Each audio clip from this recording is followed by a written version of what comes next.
In Siaya this weekend, Oburu Oginga, Raila Odinga's elder brother and ODM's interim party leader, stood before a crowd and dropped a political bombshell. He said ODM will not break its alliance with President William Ruto, declaring, as I quote, "Raila left us in this broad-based government, and that is where we'll stay. Ruto's re-election in 2027 is automatic," end of quote. But my people have also endorsed it. I am very proud of my people. Then he turned to the youth, quote, "Young leaders in ODM don't rush decisions on who to support," end of quote. It was calm, it was deliberate, and it instantly set the party on fire. If there's a leader there who thinks he can run for president, come out and also tell us whether you have capacity to defeat President William Ruto. Some of these leaders who are claiming that Raila Odinga did not say we endorse Ruto, they are tiny, small leaders. Some of them are still even using diapers. And they are here talking and claiming that they can challenge President William Ruto. To understand the weight of that statement, remember this. Oburu isn't just another politician. He is Raila's blood brother, his political shadow for decades, and now the man tasked with steering ODM after Raila's passing earlier this month. So when he says Ruto's election is automatic, it is not idle talk.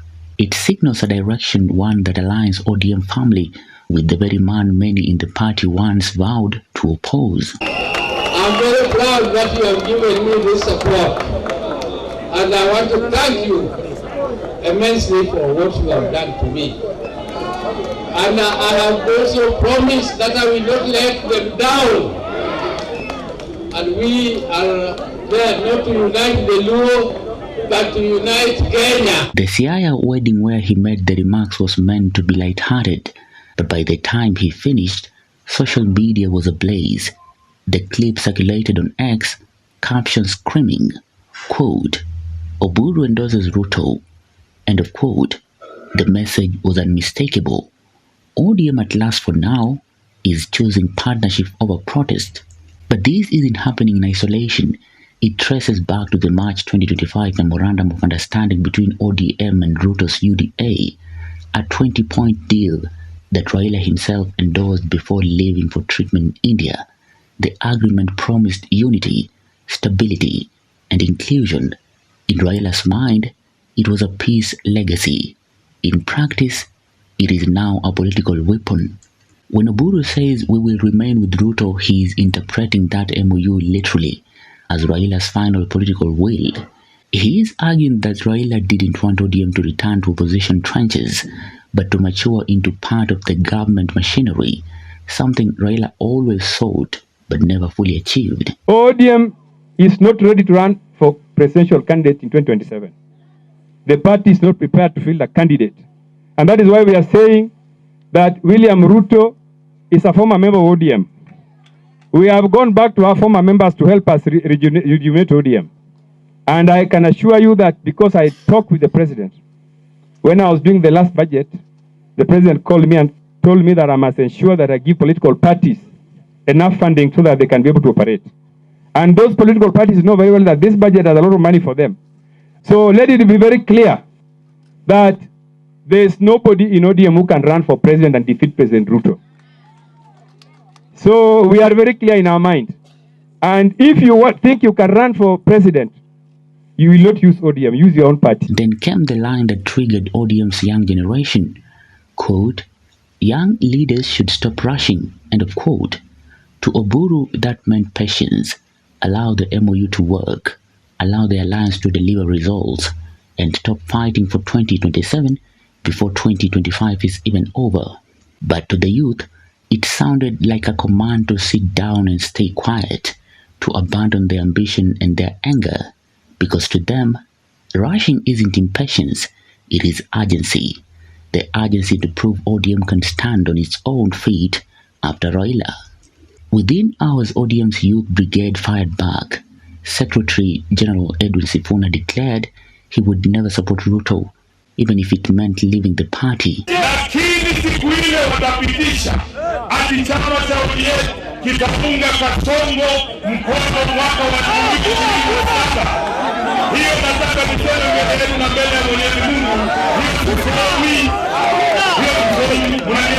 Embakasi East Member of Parliament Babu Owino joined in, vowing to run for office with or without ODM.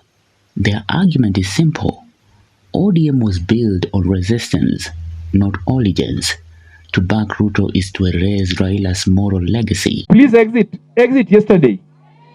We have so many leaders who can fit in your shoes. Yeah, I want some of them. I want last month that we have many other leaders who can be Secretary General, who can be what. So if you think Ruto is very bad, don't wait, because members of the ODM party across the country, from Mombasa, Kakamega, Bungoma, Luo Nyanza, Nairobi, we are ready and we are going to fight for William Ruto to become the next president of the Republic of Kenya. On X, hashtags like Raila Legacy and ODM Youth Revolt began trending. Clips of Oburu's speech hit over 50,000 views overnight. The symbolism was potent. The old guard preaching caution, the young refusing silence. And while ODM burns from within, Ruto watches from the hilltop. His political strategy has been remarkably consistent. Absorb your rivals, weaken the opposition, and call it unity. He already said during Raila's burial in Bondo, quote, ODM will either form the next government or be part of it. I won't let anyone pull it back to opposition. End of quote. Kwa hivyo wana ODM, ile kitu mimi nataka niwahakikishie, kwa mapenzi ya Mungu, ODM will either form the next government or be part of the next government. For Ruto, Oburu's endorsement isn't just flattery, it is confirmation that the handshake 2.0 is working. Meanwhile, ODM's resources are thinning. UDA's funding from the political party's fund is almost double. That financial imbalance only tightens Ruto's grip and leaves ODM's radical cornered. Public reaction is split down the middle. Some elders from Nyanza praise Oburu for keeping Raila's peace legacy alive. They argue that fighting Ruto achieves nothing if ODM is already part of the government. But the youth, especially in Nairobi and Kisumu, see it as surrender. They ask, how can a party born out of protest now call Ruto's victory automatic? Political commentator Herman Manyora summed it up bluntly, quote, Oburu is trying to protect ODM survival, but in doing so, he might kill its soul, end of quote. Behind the speeches, ODM structure is quietly fragmenting. Oburu, Gladys Wanga and Simbarati lead the pro-Ruto faction. Sifuna, Babu and James Orengo lead the resistance wing. And in the middle, Junet Mohammed and Opiyo Wandayi are trying to mediate. But even they admit privately that the unity Raila maintained through charisma is impossible to replicate. As one analyst put it, quote, Raila built ODM with a heartbeat. Now it is running on habit. End of quote. So when Oburu says Ruto's re-election is automatic, is not just prediction, it is persuasion. He's urging ODM to accept political reality, not fight it. But the youth, restless and ambitious, aren't ready to inherit obedience. And that is the real story, not about Ruto or Raila, but about what kind of politics the next generation of ODM will choose, rebellion or compromise. As 2027 approaches, the clock is ticking and Raila's shadow still looms larger than any of his successors. For Maisha TV, I'm William Juma.